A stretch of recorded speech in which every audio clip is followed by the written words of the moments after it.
যজ্ঞ কনষ্ট্ৰাকশ্যনে নিৰ্মাণ কৰিছে জুবিন গাৰ্গৰ প্ৰতিমূৰ্তি। নগাঁৱৰ পৰা কাকিলৈ লৈ যোৱা হয় শিল্পীগৰাকীৰ প্ৰতিমূৰ্তি। লংকাৰ কাকিত স্থাপন কৰিব জুবিন গাৰ্গৰ এই সুবিশাল প্ৰতিমূৰ্তিটো।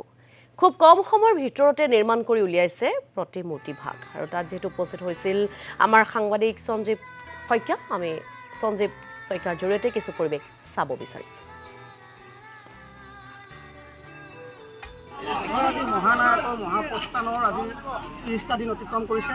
আজি এই 30টা দিনতে কাকিৰ যজ্ঞজ্যোতি বৰা নামৰ এজন যুৱকে সাজি উলিয়াইছে মহানায়কগৰাকী এটা প্ৰতিমূৰ্তি। আৰু এই প্ৰতিমূৰ্তি আজি তেওঁ যিটো মাহেকীয়া অনুষ্ঠান 30 দিন, সেই 30 দিনৰ দিনাই প্ৰতিষ্ঠিত হ'ব। এতিয়া দেখিছে এই যিটো প্ৰতিমূৰ্তি, তাৰ যিটো স্থাপন কৰি যি প্ৰস্তুতি চলাই আছিলে, কালি এক বিশাল ৰেলীয়ে নগাঁৱৰ পৰা এই প্ৰতিমূৰ্তি লৈ অনা হৈছিলে। লৈ অনাৰ পিছত এতিয়া সকলো লাগি পৰিছে। আজি 11 বজাত আচলতে এই প্ৰতিমূৰ্তি উন্মোচন কৰিব জুবিন গাৰ্গৰ একাংশ সহযোগী শিল্পীয়ে। এতিয়া দেখিছে যথেষ্ট সংখ্যক জুবিন অনুৰাগী এতিয়াও আছে উপস্থিত আছে। প্ৰিয় শিল্পীগৰাকীৰ যিটো প্ৰতিমূৰ্তিটো কিছু দৰ্শন কৰিবলৈ ইমান ভাল পালে আচলতে এনেদৰে এজন প্ৰিয় শিল্পীক এনেদৰে আচলতে দৰ্শকে আজি পুৱাতে দেখিছে, পুৱাতেই শিল্পীগৰাকীক আপুনি দৰ্শন কৰিবলৈ ভিৰ কৰিছে।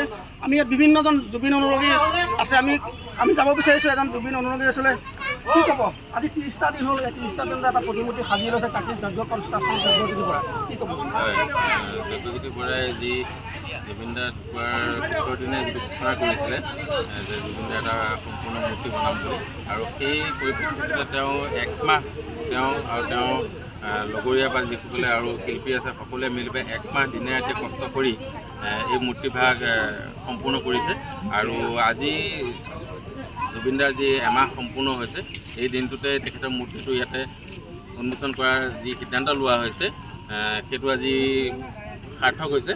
আৰু লগতে যোৱাকালি মূৰ্তিভাগ আমি নগাঁৱৰ পৰা প্ৰায় 4 বজাত আনিছিলোঁ, য'ৰ পৰা ধৰক 60 বা 65 কিলোমিটাৰ দূৰত্বৰ ৰাস্তা হয়। আৰু এই জুবিন দাৰ মূৰ্তিভাগ যেতিয়া আমি আনি আজি ৰাতিপুৱা 5 বজাত পাইছোঁহি। তাৰমানে আপোনালোকে ভাবি চাওক 23 ঘণ্টা সময় পাইছে, 11 ঘণ্টা হয় 1 ঘণ্টা 1.5 ঘণ্টা ৰাস্তা, 11 ঘণ্টা লাগিছে। আপোনালোকে গম পাইছে যে গোটেই বাটটোত মানে নগাঁৱৰ পৰা লংকালৈ অহালৈকে বাটটোত সম্পূৰ্ণ জুবিনদাৰ অনুৰাগীসকলে ইমান ভিৰ কৰিছে যি কাৰণে আমাৰ জুবিনদাৰ মূৰ্তিটো আগবঢ়াই নিয়াত অসুবিধা হৈ গৈছিলে।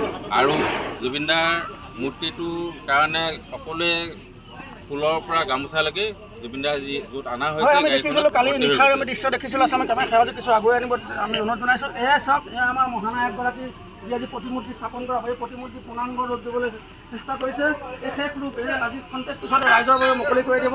ঠিক 11 বজাৰ লগে লগে এই প্ৰতিমূৰ্তিভাগ ৰাইজৰ বাবে মুকলি কৰি দিয়া হ'ব।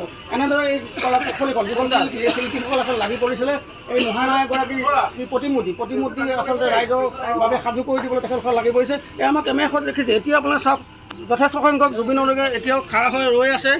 এপাক হ'লেও তেওঁলোকে প্ৰিয় শিল্পীগৰাকী মুখখন কিছু চোৱাৰ চেষ্টা কৰিছে। আমাৰ লগত অন্য এজন জুবিন অনুৰাগী আছে, কি ক'ব দাদা? কাকিত অসমৰ ভিতৰত কাকিত আজি প্ৰথম জুবিন দাৰ প্ৰতিমূৰ্তি স্থাপন হ'ব বা উন্মোচন হ'ব, কি ক'ব? এইটো আমাৰ বাবে আচলতে অতি গৰ্বৰ কথা। যজ্ঞ কনষ্ট্ৰাকশ্যনৰ প্ৰচেষ্টাতে আচলতে কাকি আজি অন্য এটা ৰূপ ল'ব সক্ষম হৈছে। কালি যি সময়ত কাকিৰ পৰা অন্ততঃ 85 কিলোমিটাৰ দূৰৰ পৰা এই মূৰ্তিভাগ যেতিয়া অনা হৈছে, পথৰ দুয়ো কাষে হয়তো আপুনিও দেখিছে, ৰাইজেও দেখিছে, যিটো জনতাৰ ভিৰ, জুবিন দাৰ অনুৰাগীৰ যিটো অকল্পনীয় আজি সমাগম, সেইটোৱে জুবিন দাৰ ৰাইজৰ যিটো প্ৰেম তাত আৰু লংকাৰ পৰা কিছু পৰিৱেশ দেখুৱালে আমাৰ সাংবাদিক সঞ্জীৱ শইকীয়াই। আমি তেওঁক ধন্যবাদ জ্ঞাপন কৰিছোঁ।